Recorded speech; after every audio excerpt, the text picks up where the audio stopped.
A micro thread by Carlos Osuita about Donald Trump, of course. I just invented the Howdyex exclusion. This was my inspiration. Debs tweets, but how do you explain Trump hiring Louis DeJoy to run the USPS when he and his wife own somewhere between $30 and $75 million in assets and contractors from the competition? It's a conflict of interest. They have by far the most to gain if the USPS fails. Carlos responds, I explain it by pointing out that Trump did not hire Louis DeJoy. Trump had nothing to do with DeJoy becoming Postmaster General. He was appointed by the U.S. Postal Service Board of Governors.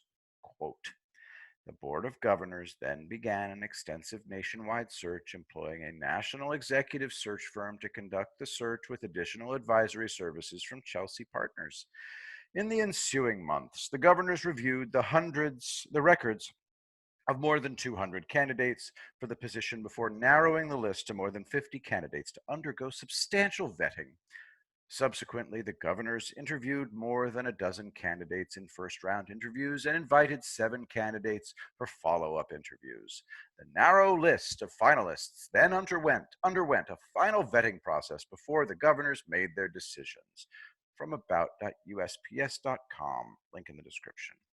The Howdyex exclusion states that you can automatically disregard questions that begin, how do you explain?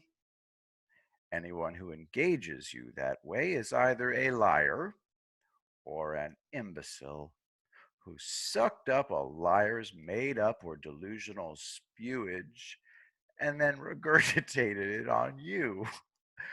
How do you explain? Is pathological belligerence, which is a sign of incurable mental illness. Thus, the Howdyex exclusion.